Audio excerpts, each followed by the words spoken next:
Hey guys, so it's Triumph here again. Anyway, doing another video for new people to help them out, and this time I'm doing another guide. Well, actually, it's not so much a guide, it's more as a discussion into the mechanics and gameplay of how HoN works. But anyway, video for new people.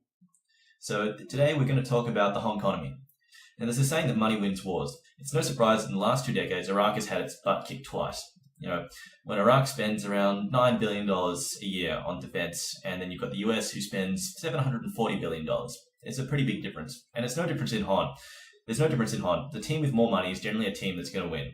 The way that they earn their money and distribute this cash within the team is going to determine which team is going to win. Now, whether or not you realize it, there is an economy in HoN, alright? So it's not as blatantly obvious as other games where you're chopping wood and mining gold and, mining crystal and Vespine gas, but there is an economy. And the HoN economy revolves around killing stuff. Now, there's 2 ways you can earn money. You can either kill creep or you can kill heroes. Every time you log onto a game, you jump in, no matter what hero you pick a carry, a support, a ganker, a pusher, whatever. You're all participating within this HoNconomy that revolves around killing stuff. Basically, you get your 3 main classes. You've got your carries, your semi-carries / gankers, and you've got your supports. We'll start off with the semi-carries / gankers.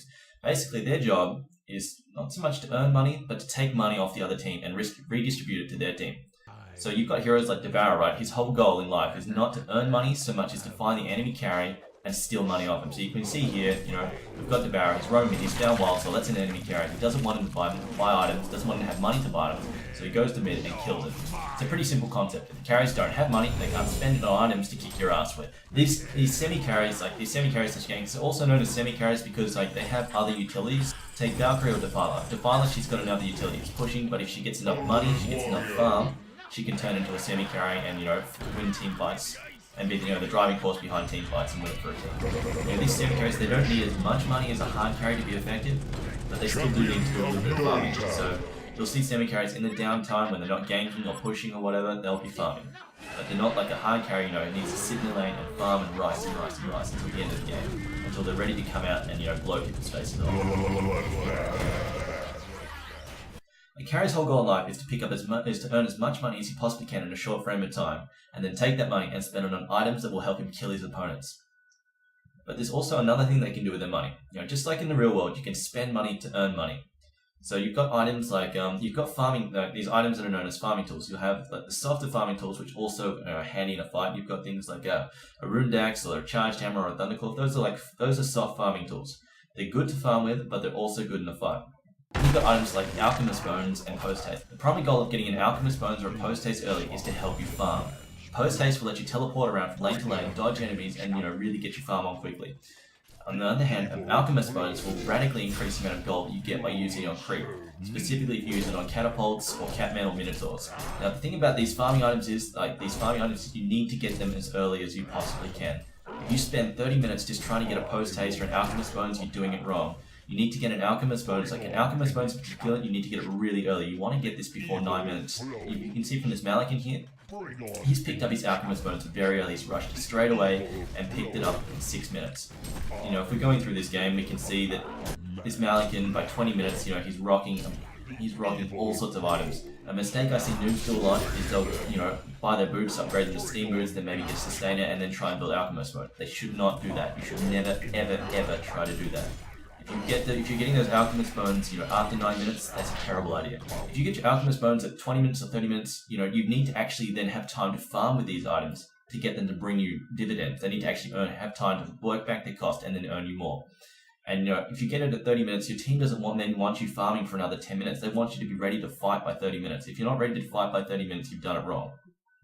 Or you've been having a hell of a game, you've been getting pounded. So if you're under pressure early game, you need to stop trying to buy like a farming tool, unless it's like a soft farming tool, like we said before, like a Thunderclaw or a Rune Axe. Those are good to get early. Those are good to keep working on. Even if you're having a rough game, you can keep working towards. You might stop, might get your Sustainer. If you're having a rough game, then you can finish your Steam Boots. Just get you a bit more HP, get you a bit more attack speed, or just buy some braces or Soul Scream rings. You can stop what you're doing to farm them instead. And then pick up your Rune Axe a little bit later, because a Rune Axe is still useful in combat. It's a good another 60 damage. That's useful. We can see the difference in this game. We can see this Mage Mate. He's had a decent farm. He's sitting on 350 GP. He's doing all right. He's picked up a Shrunken Head. He's almost finished off a Shield Breaker. But on the other hand, Malikan has Alchemist Bones, a Whispering Helm, a Shrunken Head, a Post Haste, Helm of the Black Legion, and Savage Mace by 30 minutes, because he spent all of his early game money on farming tools to help him increase his GPM and skyrocket it all the way up to 650 GPM. Remember, Malikan could only do this because his team was doing well early game and didn't need him to help them fight. If your team is doing poorly like Mage Bane and doesn't have much map control, they need you to farm items that will help you fight immediately, so you have to forego luxuries like Alchemist Bones and Post Haste. Alright, now let's talk about the HoNconomy and how supports fit into it. The goal of support players in the lane, particularly if they're the babysitter lane, their goal is to feed the carry kills, both creep kills and hero kills if at all possible. You may have gone into a game, started last hitting creeps as Glacius or Witch Lane, and then discovered your lane partner gets extremely mad at you. This is because he wants you to let him have the creep score, because you're supposed to be supporting him. To put it in layman's terms, a support's role within the team is to be the team bitch. Your job is to make sandwiches for everyone, and to make a lot of them. So if we take a history trip into ancient Dota, we have what was called gold pooling. Basically, in ancient Dota times, anybody could buy items for any other character. So on a team, you'd have 4 supports who would farm and buy items for one carry player, who would then turn into a Super Saiyan and then go and fight the enemy carry. The carry that won that showdown would then go and bum rape the 4 remaining support players on that team. Yeah, being bum raped wasn't very much fun. Anyway, so the modern version of gold pooling is where supports through their actions will indirectly increase the farm of their teammates. There's obvious ways such as stacking the jungle camps and just letting the carry get more last hits in the lane. But there's more subtle ways as well. One such example is harassing. So you have in the lane, like we can see here, Glacius is focusing on harassing Pandemonium and Thunderbringer, and allowing Kraken to get all of the kills, all the creep kills in the lane. Now, although Kraken isn't technically a carry, he scales better than Glacius does and can do more with items. Basically, if Kraken gets an early port gear, he can really rip teams a new one. So Glacius is focusing on harassing, which pushes Thunderbringer and Pandemonium back. Glacius is busy hitting both Pandemonium and Thunderbringer. Their focus is put on Glacius. They're worried about him fighting them. So they're not so worried about Kraken. So basically, Glacius is making the lane safer for his lane partner to farm. The other bonus to harassing is that later, if you keep the enemy's HP down, it leads to kills. If they're on half HP all the time, they can't really hope to initiate on you without taking some serious damage and likely dying in the process. Now, there are a couple of different types of supports on the team. You'll have a hard supporter and then some other softer support heroes. A hard supporter is usually referred to as a babysitter. This means he'll usually take the long lane and go with the carry and spend a lot of his time just harassing and not bothering to creep score at all. If you take the shorter lane with another hero, you might find that he doesn't mind so much if you take some creep score at all. But if you're in the long lane, give as much as possible to your carry and do not take any off him at all. The only creep that you should be trying to kill, a creep that the carry cannot possibly kill. Deny if at all possible, but focus heavily on harassing. The further away you keep the opponent from your carry, the easier it is for him to farm. The more money he gets, the better off you are. Also, let's get one thing straight. Intelligence does not equal support hero. Although a lot of intelligence heroes have skills that lend themselves well to a support role, by means of which that they don't scale particularly well, a lot of intelligence heroes also fall into other roles such as a semi-carrier or a gamer. Heroes like Tyler, Thunderbringer, Wretched Hag, all of which are classed as semi-carries.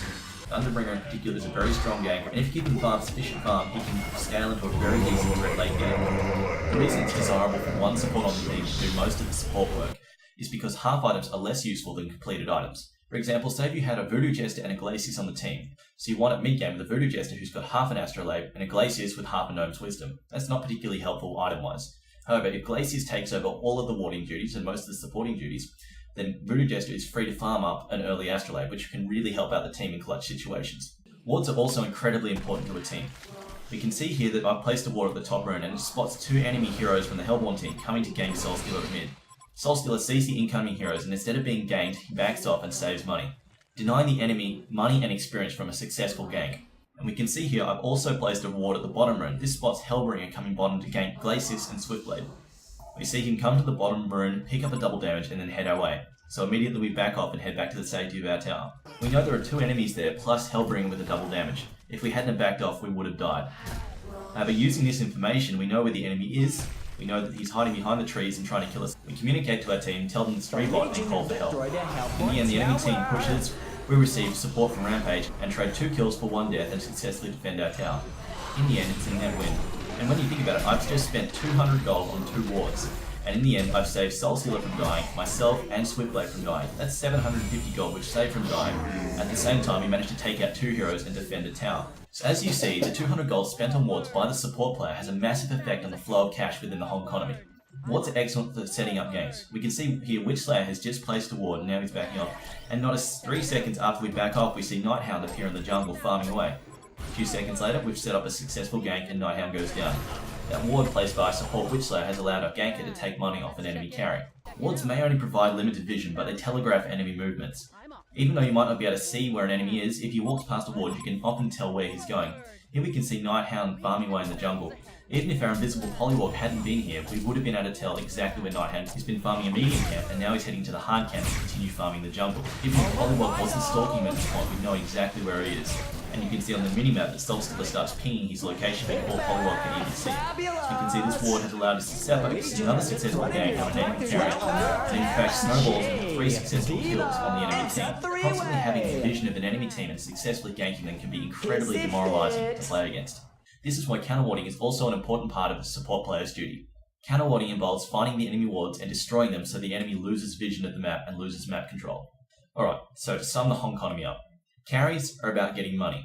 They want as much money as they possibly can get, and most of this money will come from farming creep. Trying to farm hero kills isn't very effective because it's not guaranteed and it can backfire quite easily.